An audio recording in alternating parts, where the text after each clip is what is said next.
الحمدللہ رب العالمین والصلاة والسلام علی سید المرسلین اما بعد فاعوذ باللہ من الشیطان الرجیم بسم اللہ الرحمن الرحیم الصلاة والسلام علیک یا رسول اللہ وعلی آلک واصحابک یا حبیب اللہ الصلاة والسلام علیک یا نبی اللہ وعلی آلک واصحابک یا نور اللہ۔ سلسلہ ہے اللہ کے حقوق۔ اللہ تعالیٰ کے ایک بہت پیارے حق کے بارے میں ہم کلام کر رہے تھے، وہ تھا اللہ تعالیٰ سے اچھا گمان رکھنا۔ اس حوالے سے کافی حد تک تفصیل گوش گزار کی تھی۔ مزید یہ کہ اللہ تعالیٰ سے حسن ظن رکھنے کے مواقع کیا ہیں اور یہ وصف، یہ صفت اپنے اندر کیسے پیدا کی جائے، ان دو امور پر انشاءاللہ عز و جل ہم کلام کریں گے۔ اللہ تعالیٰ سے جو اچھا گمان رکھنا ہے اس کے بہت سے مواقع ہیں، اس کی بہت سی صورتیں ہیں۔ ایک صورت تو بڑی عام سی ہے، بڑی واضح سی ہے کہ بندہ جب خوشحال ہوتا ہے، جب ہر طرح نعمتوں سے لطف اندوز ہو رہا ہوتا ہے اور ہر طرح اس کی زندگی کی آسائشیں اسے حاصل ہوتی ہیں، اس وقت بندہ اللہ تعالیٰ سے اچھا گمان ہی رکھتا ہے، کیونکہ وہ یہ سمجھتا ہے کہ یہ اگر وہ مسلمان ہے تو یہ سمجھے گا کہ اللہ تعالیٰ نے فضل و کرم فرمایا، خدا نے میرے اوپر یہ رحمت فرمائی، اللہ تعالیٰ نے مجھے ان نعمتوں سے نوازا۔ تو نعمتوں کی حالت میں اللہ تعالیٰ سے اچھا گمان رکھنا یہ تو تقریباً ہر مسلمان ہی سے متصور بھی ہے اور اس سے متوقع بھی ہے، لیکن کچھ وہ اوقات ہیں، کچھ وہ لمحات ہیں، کچھ وہ صورتیں ہیں کہ جہاں پر آدمی عام طور پہ اس معاملے میں چوک کر سکتا ہے، کوتاہی واقع ہو سکتی ہے، ان کے حوالے سے میں عرض کرتا ہوں۔ اور پھر اس کے علاوہ کچھ وہ چیزیں ہیں کہ جہاں پر حسن ظن رکھنا زیادہ مفید اور زیادہ اچھا رہتا ہے۔ ایک حالت جسے علماء کرام نے، صوفیہ عظام نے اپنی کتابوں میں لکھا ہے، وہ فرماتے ہیں عند الشدائد والکرب، جب انسان پہ مصیبتیں آئیں، جب وہ کسی کرب کا شکار ہو، جب آزمائشوں سے گزر رہا ہو، جب زندگی اسے تنگ لگے، جب یوں محسوس ہو کہ یہ دنیا اپنی وسعت کے باوجود اس پہ تنگ ہوتی جا رہی ہے، اس وقت بھی اللہ تعالیٰ سے اچھا گمان رکھے اور اس وقت یہ گمان کرے کہ پناہ اللہ کی بارگاہ میں ہے، ان مصیبتوں کو دور کرنا خدا کا کام ہے، مجھ پہ رحم و کرم ہوگا تو خدا ہی کی طرف سے ہوگا۔ تو اس وقت بھی خدا ہی کی طرف متوجہ رہنا یہ وہ اہم موقع ہے کہ جس وقت اللہ تعالیٰ سے اچھا گمان رکھا جائے۔ قرآن مجید میں اس کا بڑا خوبصورت واقعہ موجود ہے، احادیث مبارکہ میں اس کی تفصیلات بھی ہیں اور تفسیر کی کتابوں میں یہ واقعہ بڑی تفصیل کے ساتھ موجود ہے۔ ہو سکے تو صراط الجنان سے سورۃ التوبہ کی آیت نمبر 117 اور 118 کا یہ واقعہ پڑھیے گا، اس کی تفسیر پڑھیے گا۔ اس میں غزوہ تبوک کے سیاق و سباق میں ایک واقعہ چل رہا ہے۔ اچھا، اس واقعے کی جو یہاں پر جتنا قرآن مجید میں بیان ہوا اس کا کچھ حصہ میں عرض کرتا ہوں۔ صورت واقعہ یوں ہے کہ غزوہ تبوک کے موقع پہ نبی پاک صلی اللہ تعالیٰ علیہ وآلہ وسلم نے صحابہ کرام کو حکم دیا کہ راہ خدا میں نکلو، اور صحابہ کرام کی بہت بڑی تعداد اس غزوہ تبوک کے لیے اپنے گھروں سے نکلی۔ تقریباً 30,000 افراد نبی پاک علیہ الصلوۃ والسلام کے ساتھ تھے۔ اچھا، لیکن بہت سے وہ لوگ بھی تھے کہ جو اس غزوے میں شریک نہ ہوئے، اس میں جو پیچھے رہ جانے والے تھے ان میں کچھ تو وہ تھے کہ جن کو کچھ اعذار تھی، کچھ مجبوریاں تھیں، لیکن ایک تعداد منافقوں کی تھی کہ جن کے لیے اس گرمی کے موسم میں دور دراز کا سفر کرنا بڑا مشکل تھا، تو انہوں نے جھوٹے ہیلے بہانے کر کے اپنے آپ کو اس غزوے سے پیچھے رکھا۔ جو منافقین کا معاملہ ہے یہ بہت ساری آیات میں بیان کیا گیا، لیکن ان میں کچھ جو پیچھے رہ جانے والے تھے، ان میں 3 صحابہ کرام ایسے تھے جو سچے مومن تھے، لیکن اس وقت وہ کچھ آرام اور آسائش کا شکار تھے اور انہوں نے غزوہ تبوک میں جانے سے سستی کی۔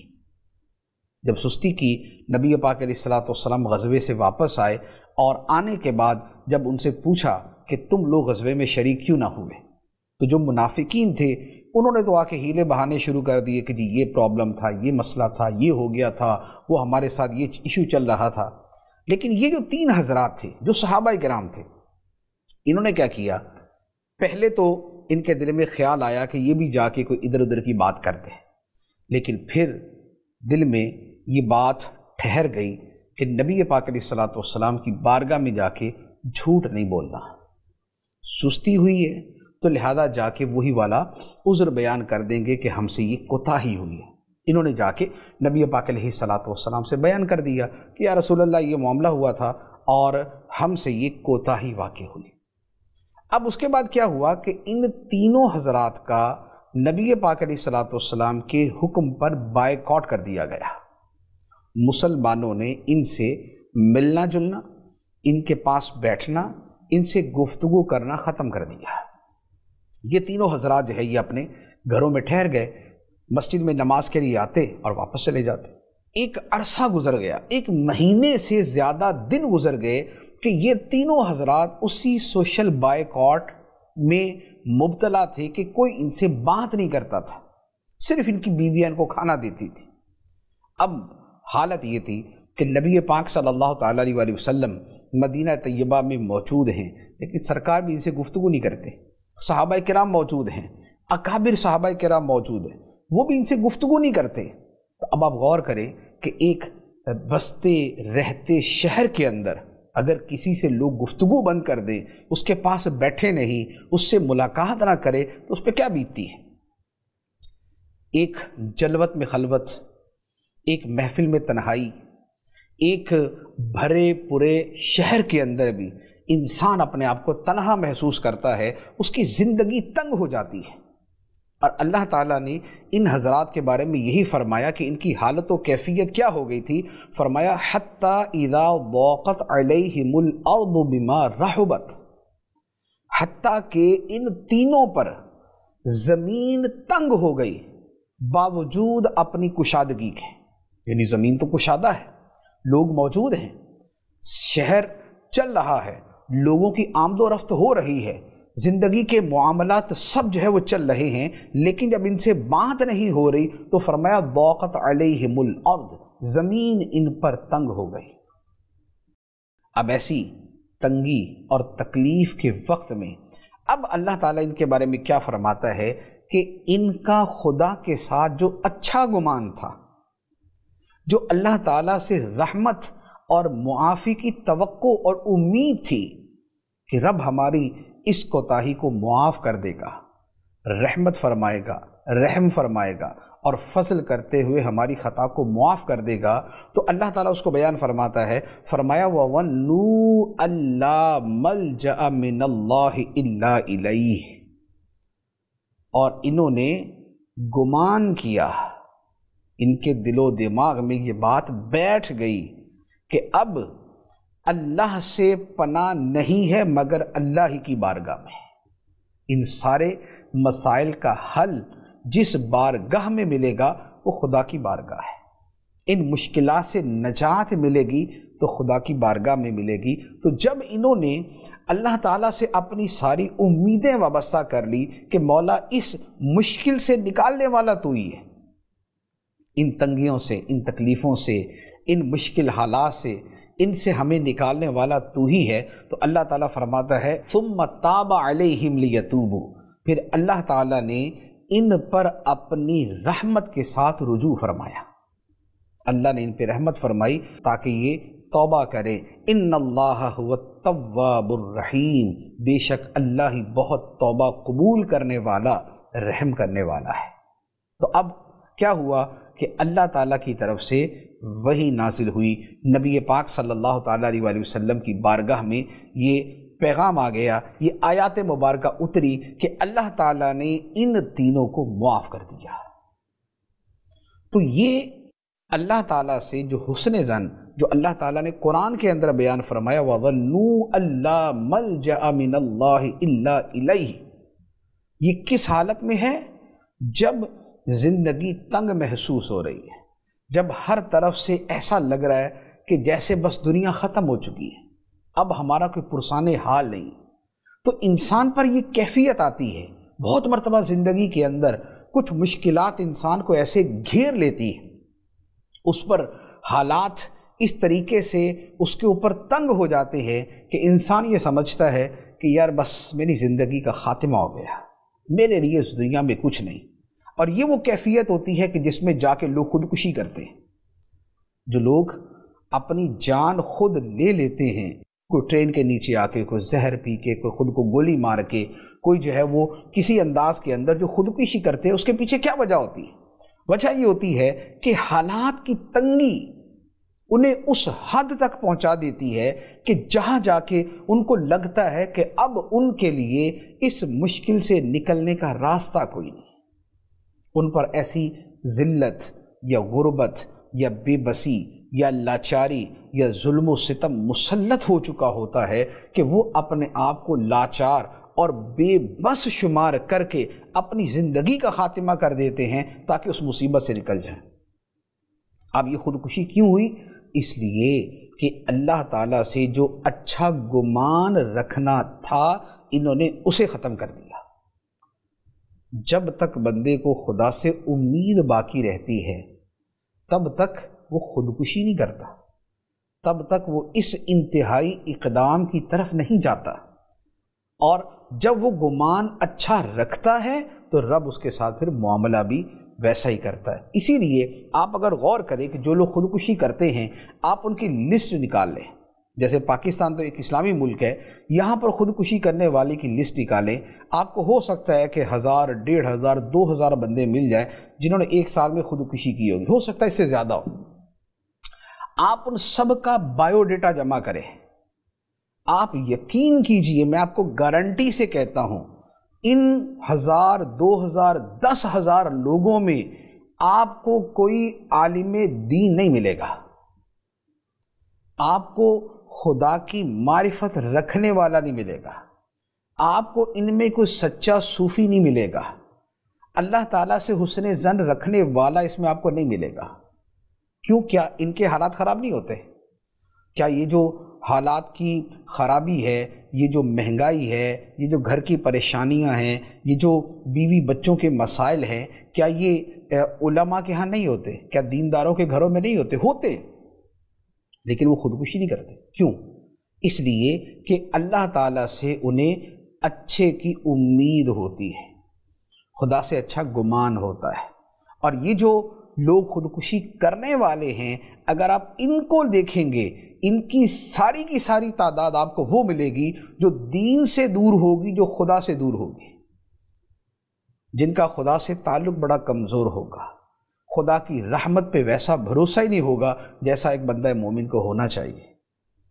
تو اب آپ غور کریں کہ اللہ تعالیٰ سے حسن ظن رکھنا، اچھا گمان رکھنا، یہ کس درجے کا عمل ہے، اور انسان کی زندگی میں کتنا ایفیکٹو ہے، کتنا مؤثر ہے، کتنا اثر انداز ہونے والا ہے۔ تو جو اللہ تعالیٰ سے اچھا گمان رکھنا ہے، اس کا ایک موقع یہ ہے کہ انسان زندگی کے کرب اور الم اور تکلیف اور شدت اور شدائد کے اندر اللہ تعالیٰ سے اچھا گمان رکھے، یہ ایک موقع۔ دوسرا موقع، جب حالات کی تنگی ہو اور انسان فقر و فاقہ پہ آ جائے، جب غربت انسان پہ طاری ہو جائے، جب زندگی مالی اور معاشی اعتبار سے پریشانی کا شکار ہو جائے، کیونکہ یہ وہ وقت ہوتا ہے کہ جس میں انسان عام طور پہ زیادہ مایوسی کا شکار ہوتا ہے۔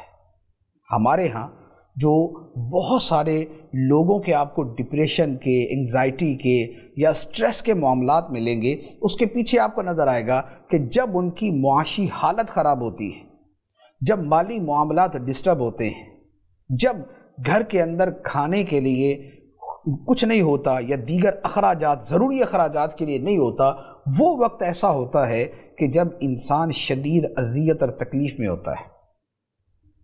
ایسے وقت میں اگر بندہ اللہ تعالیٰ سے سچی امید لگا لے کہ مولا رازق تو ہے، رازق میں نے تجھے مانا ہے، یہ دنیا رازق نہیں ہے میری، یہ دنیا سبب ہے۔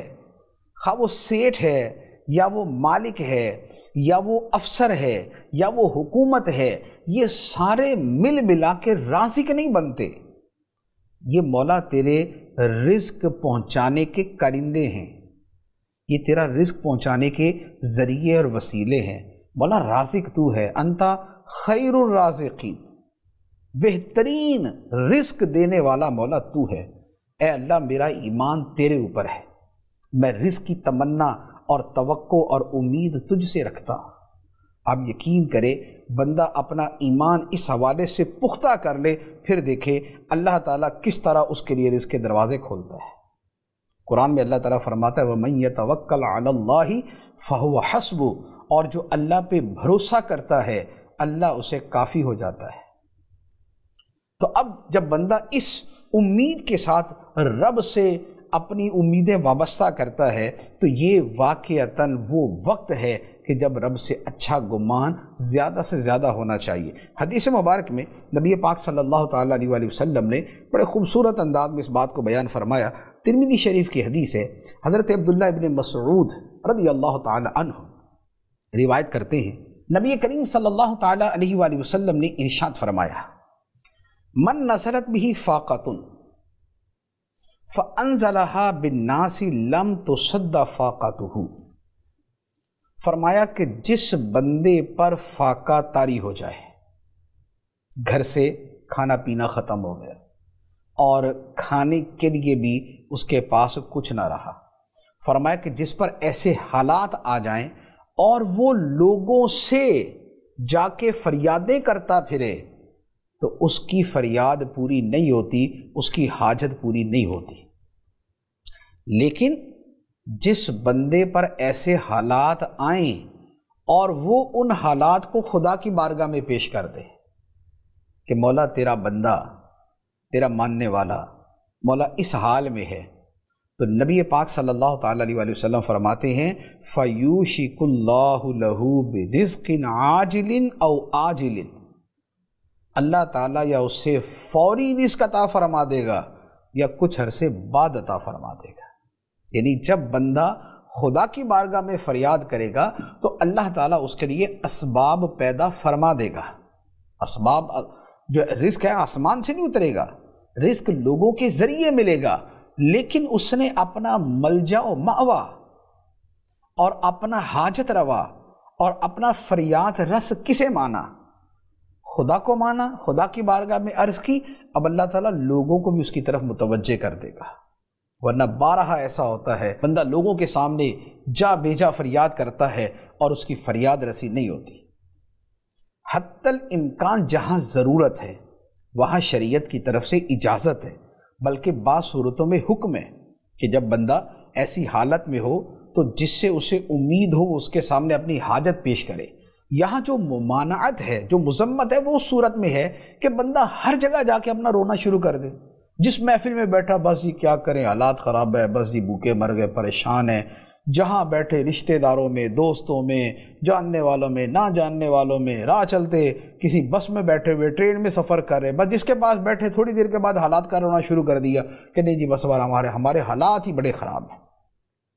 یہ جو صورت ہے یہ بیسیکلی بے صبری کی طرف لے کے جاتی ہے، اور یہ ایک قسم کا انسان کو بھکاری اور منگتا بنا دیتی ہے۔ اس صورت کی مذمت ہے، ورنہ انسان پہ اگر آزمائشیں ہیں تو خدا نے اسباب کے لیے یہ دنیا ہی بنائی ہے، وہ کسی بھی متعلقہ فورم پہ یا متعلقہ جگہ پہ جا کے اپنی بات کرے گا، لیکن وہ اپنی اس حاجت کی تکمیل کے لیے کرے گا، صرف ہر جگہ روتے دھوتے رہنا اس کے لیے نہیں کرے گا، اور جو اصل فریاد ہے وہ خدا کی بارگاہ میں کرے گا۔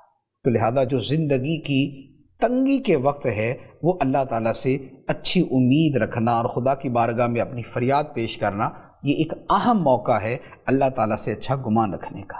ایک اور موقع اور بڑا ہی خوبصورت اس کے ساتھ ایک واقعہ ہے، وہ ہے کہ جب انسان پر قرضہ غالب آ جائے، انسان قرض میں ڈوب جائے، اور یہ واقعتاً ایسی صورت ہے کہ جس میں ہر تیسرے چوتھے بندے کو جس سے واسطہ پڑ ہی جاتا ہے کہ انسان بعض اوقات کسی مجبوری میں قرض لیتا ہے اور پھر وہ قرض لینے کا سلسلہ بڑھتے اسے ایسا پریشان کر دیتا ہے کہ سوتے جاگتے اس کو قرض ہی یاد رہتا ہے۔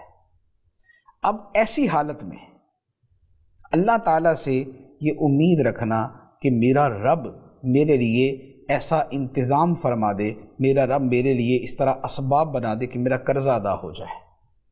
اب اس کے لیے آپ ایک واقعہ، بخاری شریف کی حدیث مبارک ہے، اس میں ایک واقعہ بیان کیا گیا ہے، واقعہ عرض کرتا ہوں۔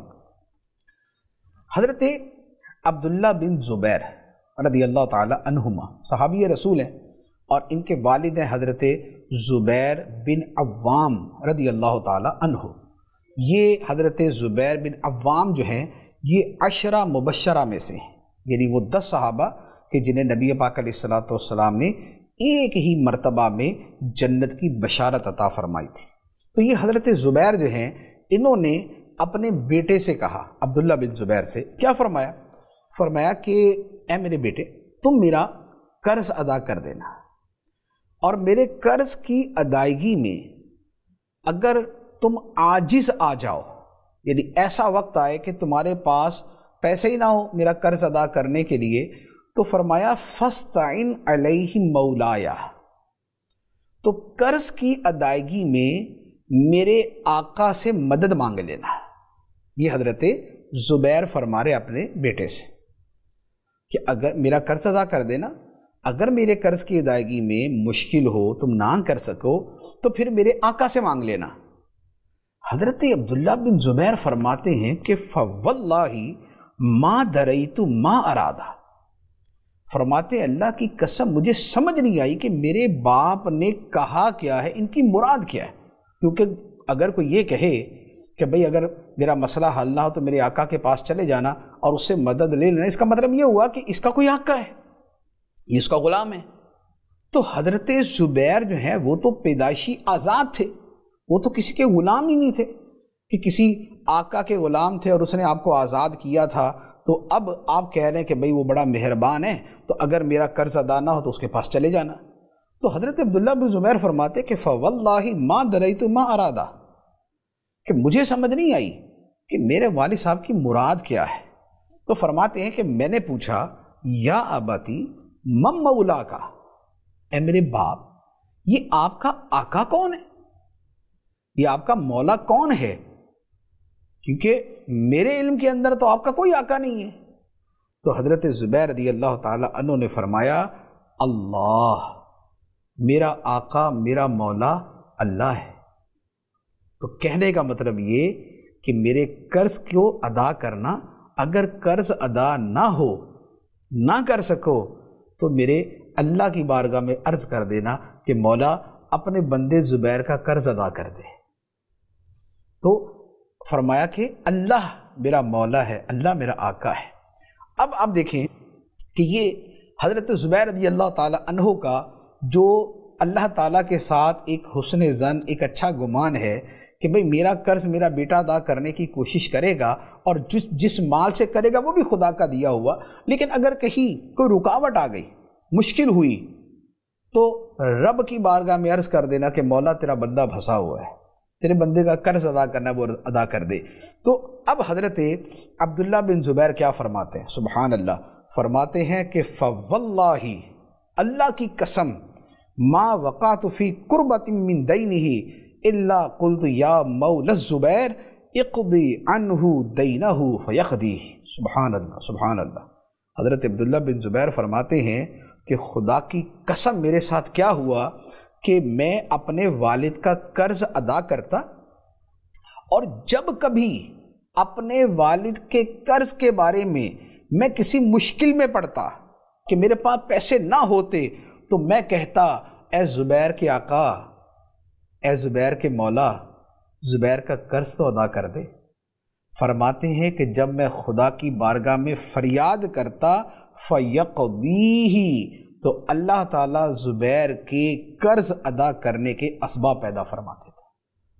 سبحان اللہ، سبحان اللہ۔ کیا اللہ تعالیٰ پر ایمان اور کیا خدا کے ساتھ تعلق صحابہ کرام کا، اور خصوصاً حضرت سیدنا زبیر بن عوام رضی اللہ تعالیٰ عنہ کا عشرہ مبشرہ میں سے، اور ان کے شہزادے، ان کے بیٹے صحابی رسول حضرت عبداللہ بن زبیر رضی اللہ تعالیٰ عنہما کہ باپ بیٹا رب کے ساتھ کیسا ایمانی تعلق رکھتے ہیں کہ باپ اپنے بیٹے سے کہتا ہے کہ میرے مولا سے مانگ لینا، میرے مولا سے مدد مانگ لینا۔ بیٹا پوچھتا ہے آپ کا مولا ہے کون؟ جواب دیتے ہیں اللہ میرا مولا ہے۔ اور اس کے بعد حضرت عبداللہ بن زبیر اس پہ عمل کرتے ہیں، اور اس عمل کا بڑا خوبصورت نتیجہ دیکھتے ہیں کہ اے زبیر کے مولا اپنے بندے زبیر کا قرض تو ادا کر دے، اور اللہ تعالیٰ قرض کے اسباب پیدا فرما دیتا ہے، ان کا قرض ادا ہو جاتا ہے۔ بخاری شریف کی روایت۔ تو یہ کیا ہے کہ جب انسان پہ قرض ہو، جب وہ قرض کے اندر جو ہے وہ قرض کے مسائل کا شکار ہو جائے، تو اس وقت اللہ تعالیٰ سے وہ اپنی توقع اور امید لگا لے، اللہ تعالیٰ اس کے لیے اسباب بنا دے گا۔ ایک اور اہم موقع اللہ تعالیٰ سے اچھا گمان رکھنے کا، اور وہ ہے دعا کے وقت۔ جب بندہ اللہ تعالیٰ کی بارگاہ میں دعا کرے تو اس وقت اللہ تعالیٰ سے امید رکھے کہ اللہ تعالیٰ اس کی دعا قبول فرمائے گا۔ اور یہ نبی پاک صلی اللہ تعالیٰ علیہ وسلم نے حکم ارشاد فرمایا۔ ترمذی شریف کی روایت ہے، حضرت ابو ہریرہ رضی اللہ تعالیٰ عنہ روایت کرتے ہیں، نبی کریم صلی اللہ تعالیٰ علیہ وسلم نے ارشاد فرمایا ادعوا اللہ وانتم موقنون بالاجابہ، فرمایا اللہ سے دعا مانگو اس حال میں کہ تمہیں قبولیت کا یقین ہو، تمہیں قبولیت کا یقین ہو کہ رب میری دعا کو قبول فرمائے گا۔ اور آپ یقین کیجئے کہ یہ یقین وہ شے ہے جو دعا کی قبولیت میں سب سے زیادہ ممد اور مددگار ہوتا ہے۔ بندے کو جب اپنی دعا پہ یقین ہو جائے کہ میرا مولا میری فریاد سننے والا ہے، میری مشکل کو حل کرنے والا ہے، میری دعا کو قبول کرنے والا ہے، میری مراد کو پورا کرنے والا ہے، اس کا یقین جتنا پختہ ہوگا اس کی دعا اتنی زیادہ قبول ہوگی۔ آپ اپنے اندر یقین پیدا کریں، آپ کی ہر دعا قبول ہونا شروع ہو جائے گی، ہر دعا قبول ہونا شروع ہو جائے گی۔ یہ میں آپ کو گارنٹی کے ساتھ عرض کرتا ہوں۔ یہ صرف ایک حدیث ہے، اس کے علاوہ اور متعدد احادیث اور بزرگان دین کے کثیر فرامین ہیں کہ جس میں یقین کے بارے میں فرمایا کہ یقین وہ چیز ہے کہ انسان کا یقین کا مرتبہ بڑھ جائے تو یقین کیجئے کہ وہ پانی کے اوپر بھی چل سکتا ہے، اس کے یقین کی قوت میں اضافہ ہو جائے تو وہ ہوا میں اڑ سکتا ہے، اس کی یقین کی قوت میں اضافہ ہو جائے ایک اشارے کے ساتھ پہاڑ کو اپنی جگہ سے ہٹا سکتا ہے۔ یہ یقین کی قوت ہوتی ہے۔ اولیاء کرام کی جو کرامات ہیں اس کے پیچھے یہ قوت یقین ہوتی ہے، خدا پہ ان کو یقین ہوتا ہے کہ ہم یہ بولیں گے خدا کر دے گا۔ تو اللہ تعالیٰ سے دعا مانگی جائے تو قبولیت کا یقین ہونا چاہیے کہ خدا ہماری دعا قبول فرمائے گا۔ ایک اور موقع جو اللہ تعالیٰ سے اچھا گمان رکھنے کا ہے وہ ہے جب بندہ توبہ کرے، جب اپنے گناہوں سے توبہ کرے تو اس وقت اللہ تعالیٰ سے یہ گمان رکھے کہ اللہ تعالیٰ اس کی توبہ قبول فرمائے گا۔ اس کا رب ہے، وہ کریم ہے، وہ رحیم ہے، وہ تواب ہے، وہ عفو ہے، وہ غفور ہے، وہ معاف کرنے والا، وہ بخشنے والا، وہ رحم کرنے والا، وہ فضل کرنے والا، وہ رحمان ہے۔ تو اللہ تعالیٰ سے یہ جو ایمان ہے اس ایمان کے بہاف پہ امید رکھے کہ رب اس کی توبہ قبول فرما لے گا۔ کیونکہ بہت مرتبہ یہ ہوتا ہے لوگ توبہ کرتے ہیں اور بعد میں پریشان ہوتے ہیں، یار پتہ نہیں توبہ قبول ہوئی یا نہیں، پتہ نہیں قبول ہوئی یا نہیں، ایک شک کا شکار رہتے ہیں۔ قطعیت کے ساتھ کوئی دعویٰ کرنا تو مشکل ہے کہ میری توبہ قبول ہو گئی، لیکن امید رب سے یہ رکھے کہ رب نے اس کی توبہ قبول فرما لی۔ ایک حدیث میں عرض کرتا ہوں، مسلم شریف کی حدیث ہے، حضرت ابو ہریرہ رضی اللہ تعالیٰ عنہ روایت کرتے ہیں، نبی پاک صلی اللہ تعالیٰ علیہ وسلم نے ارشاد فرمایا، اور یہ حدیث قدسی ہے، یعنی اللہ تعالیٰ کا فرمان۔ اللہ تعالیٰ فرماتا ہے کہ بندہ گناہ کرتا ہے، اللہ تعالیٰ فرماتا ہے بندہ گناہ کرتا ہے اور گناہ کر کے کہتا ہے اللہم اغفر لی ذنبی، اے اللہ میرے گناہ کو بخش دے۔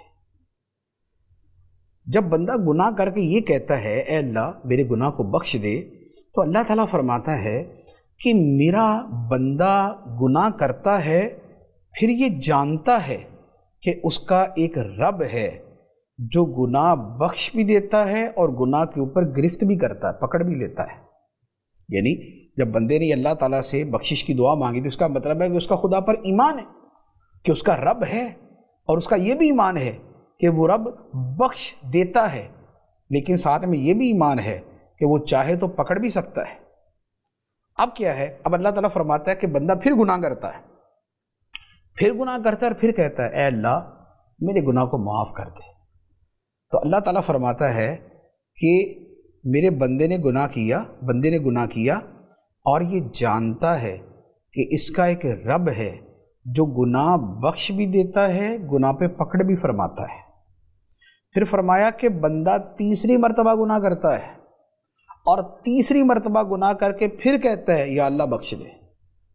اللہ تعالیٰ پھر فرماتا ہے کہ بندے نے گناہ کیا اور یہ بندہ جانتا ہے کہ اس کا رب ہے جو گناہ بخش بھی دیتا ہے، گناہ پہ پکڑ بھی لیتا ہے۔ اب اللہ تعالیٰ فرماتا ہے اعمل ما شئت فقد غفرت لک۔ اس کے آخری الفاظ کا میں ترجمہ عرض کرتا ہوں۔ فرمایا کہ اللہ تعالیٰ فرماتا ہے کہ بندے میں نے تجھے بخش دیا۔ بندہ بار بار گناہ کرتا ہے، بار بار رب کی بارگاہ میں عرض کرتا ہے، بار بار اسے اپنے ایمان کا اظہار کرتا ہے، تو اللہ تعالیٰ فرماتا ہے کہ اے بندے میں نے تجھے بخش دیا۔ کیوں؟ اس لیے کہ اس کا ایمان اور اس کا رب سے جو اچھا گمان ہے یہ اس کی بخشش کا ذریعہ بن جاتا ہے۔ تو یہ ہے کہ بندہ توبہ کرے، پھر رب کی بارگاہ میں اپنے گناہ کی معافی مانگتا ہے تو اللہ تعالیٰ اس کے گناہ کو معاف کر دیتا ہے۔ اس کے علاوہ اور بھی بہت ساری احادیث اس مفہوم کی موجود ہیں کہ جس میں بندے کے گناہ کے بعد اس کے معافی مانگنے پہ اللہ تعالیٰ کی طرف سے مغفرت کی نوید اور بشارت اس کو سنائی جاتی ہے۔ کیونکہ جب بندہ خدا کی بارگاہ میں دعا کے لیے دعا کرتا ہے، مغفرت کی دعا کرتا ہے، تو اس کا مطلب یہ ہوا کہ وہ اپنے آپ کو قصوروار بھی سمجھ رہا ہے، اور وہ یہ بھی جانتا ہے کہ میرا مولا رحمان ہے، رحیم ہے، عفو ہے، غفور ہے، اس کی مغفرت فرمانا اس کی شان ہے، تو میں اس کی بارگاہ میں عرض کر رہا ہوں۔ تو یہ ایمان اور اچھا گمان یہ اس کی بخشش کا ذریعہ بن جاتا ہے۔ ایک اور بڑا اہم موقع کہ جس میں اللہ تعالیٰ سے اچھا گمان رکھنا بڑا اہم بھی ہے، بڑا ضروری بھی ہے، اور وہ ہے موت کے وقت۔ جب آدمی کی موت کا وقت قریب آئے تو اس وقت اللہ تعالیٰ سے اچھا گمان رکھنا یہ بڑا اہم ہے، بڑا ضروری ہے اور بڑا مفید ہے۔ حدیث مبارک عرض کرتا ہوں، مسلم شریف کی حدیث ہے۔ حضرت جابر رضی اللہ تعالی عنہ روایت کرتے ہیں، فرماتے ہیں کہ میں نے رسول اللہ صلی اللہ علیہ وآلہ وسلم کو آپ کے وصال مبارک سے 3 دن پہلے یہ فرماتے ہوئے سنا۔ کیا؟ کہ نبی پاک صلی اللہ تعالی علیہ وآلہ وسلم نے ارشاد فرمایا لا يموتن احدکم الا وهو يحسن الظن باللہ۔ فرمایا کہ اے لوگو، تم میں ہرگز کسی کو موت نہ آئے مگر اس حال میں کہ وہ اللہ تعالیٰ سے اچھا گمان رکھنے والا ہو۔ یعنی موت آئے تو بندے کے دل میں اللہ تعالیٰ کے بارے میں اچھا گمان ہو کہ میرا رب میرے ساتھ عفو درگزر کا معاملہ فرمائے گا، میرا رب میرے ساتھ رحم و کرم کا معاملہ فرمائے گا، میرا رب اپنی رحمتوں کے وسیع سمندروں سے کچھ قطرے مجھے بھی عطا کرے گا، اپنی رحمت کے خزانوں سے مجھے بھی کچھ عطا کرے گا۔ تو جب موت قریب آئے تو اللہ تعالیٰ کے بارے میں اچھا گمان رکھنا چاہیے۔ اس کے پیچھے بیسیکلی 2 چیزوں کی نفی ہوتی ہے۔ کن چیزوں کی؟ ایک تو یہ ہے کہ بندہ اپنے عمل پہ نہ اترا رہا ہو، کہ اگر وہ اچھا تھا اور اس نے اچھے عمل کیے تھے اور نیکی کی زندگی گزاری تھی، تو اب اللہ تعالیٰ کے فضل و کرم پر توقع رکھنے کی بجائے اپنے اعمال پہ بھروسہ کر لے کہ بھائی میرے تو عمل ہی ایسے تھے، میں تو تھا ہی بڑا نیک، میں تو بڑا پکا نمازی تھا، میں تو بڑے یہ اوراد و وظائف پڑھتا تھا، میری تو زندگی ایسے کاموں میں گزری ہے، میں نے تو بخشا ہی جانا ہے۔ تو ایک تو اس شے کی نفی ہے کہ بندہ اپنے عمل کے بارے میں دھوکے کا شکار نہ ہو جائے، خود پسندی کا شکار نہ ہو جائے، عمل کو بھی رب کا فضل سمجھے اور اپنی بخشش کے لیے بھی رب کے فضل کا محتاج رہے۔ تو ایک تو یہ چیز ہے۔ دوسری یہ ہے کہ یہ تو تھا کہ اچھی زندگی گزری ہے، تو اب رب کے بارے میں اچھا گمان رکھنا جو ہے وہ کس اعتبار سے ہے، اور اگر بری زندگی گزری ہے تو پھر رب کے بارے میں اچھا گمان رکھنا اس اعتبار سے ہے کہ اپنے گناہوں کی وجہ سے رب کی رحمت سے مایوس نہ ہو جائے۔ یہ نہ سمجھے کہ یار چونکہ میری زندگی گزری گناہ میں ہے تو میں نے تو جانا ہی جہنم میں، میری تو بخشش ہونی نہیں۔ کیوں؟ اس لیے کہ اللہ تعالیٰ کا بندے کے ساتھ معاملہ ایسا نہیں۔ رب اپنے بندے کو گناہوں کی وعید سناتا ہے اور گناہوں پہ پکڑتا بھی ہے، اور ہو سکتا ہے کہ کسی چھوٹے گناہ پہ گرفت کر کے جہنم میں ڈال دے، لیکن رب کی رحمت اس کے غضب پر غالب ہے، اس کے غضب پہ سبقت رکھتی ہے۔ رب کی طرف سے جو رحمت کا معاملہ ہے وہ زیادہ ہوتا ہے، تو اس لیے بندہ رحمت الہی سے مایوس نہ ہو۔ تو یہ جو فرمایا کہ تم میں کسی کو موت نہ آئے مگر اس حال میں کہ اللہ تعالیٰ سے اچھا گمان رکھے، اس کے پیچھے وہ والا کانسیپٹ بھی موجود ہے جو فرمایا گیا لا تقنطوا من رحمت اللہ ان اللہ یغفر الذنوب جمیعا انہ هو الغفور الرحیم۔ اللہ کی رحمت سے مایوس مت ہونا، بے شک اللہ سارے گناہ معاف کر دیتا ہے، بے شک وہی بخشنے والا رحم کرنے والا ہے۔ تو لہذا موت کا وقت وہ ہے کہ جس میں اللہ تعالیٰ سے اچھا گمان رکھنا یہ بڑا امپورٹنٹ ہے، بڑا اہم ہے۔ تو یہ ایک حدیث مبارکہ عرض کی۔ ایک دوسری روایت اس حوالے سے عرض کرتا ہوں۔ حضرت واصلہ بن اسقع رضی اللہ تعالیٰ عنہ یہ ایک شخص کے پاس گئے جن کا نام تھا ابو الاسود الجرشی، اور یہ جو ابو الاسود تھے یہ اپنی مرض الموت میں تھے، یعنی کہ ان کا آخری وقت تھا۔ تو حضرت واصلہ ان کے پاس گئے، جا کے سلام کیا اور ان کے پاس بیٹھ گئے اور اپنا ہاتھ جو ہے وہ اس مریض کے چہرے پر، ان کی آنکھوں پہ پھیرا، اور پھر حضرت واصلہ نے کہا کہ ایک بات پوچھنی ہے۔ اس مریض سے کہا ایک بات پوچھنی ہے۔ تو اس مریض نے کہا کہ کیا بات پوچھنی ہے؟ جیسے بھی اس نے اشارہ کیا، زبان سے کہا، تو حضرت واصلہ نے کہا کیف ظنک بربک، کہ آپ کا اپنے رب کے بارے میں کیا گمان ہے؟ اس حال میں رب کے بارے میں کیا گمان ہے کہ رب کیسا معاملہ کرے گا؟ تو اس شخص نے جواب دیا اپنے سر کے ساتھ کہ اچھا، یعنی کہ سر کا اشارہ کیا کہ اچھا گمان، اللہ تعالیٰ کے بارے میں اچھا گمان ہے، میرا مالک، میرا مولا میرے ساتھ اچھا معاملہ کرے گا۔ تو حضرت واصلہ نے اسے فرمایا کہ تمہیں خوشخبری ہو، کیونکہ میں نے رسول اللہ صلی اللہ علیہ وآلہ وسلم کو فرماتے ہوئے سنا کہ اللہ تعالیٰ فرماتا ہے انا عند ظن عبدی بی فلیظن بی ما شاء، کہ میں اپنے بندے کے گمان کے مطابق اس سے معاملہ کرتا ہوں، اب بندے کی مرضی ہے میرے بارے میں جیسا چاہے گمان کرے۔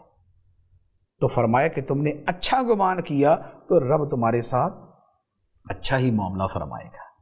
تو یہ ہے اللہ تعالیٰ سے اچھا گمان رکھنے کا صلہ اور اس کا بدلہ۔ اللہ تبارک و تعالیٰ ہمیں ہر حال میں اپنے سے اچھا گمان رکھنے کی توفیق عطا فرمائے، اور اس اچھے گمان کا صلہ اللہ تعالیٰ ہمیں دنیا میں بھی عطا فرمائے، آخرت میں بھی عطا فرمائے۔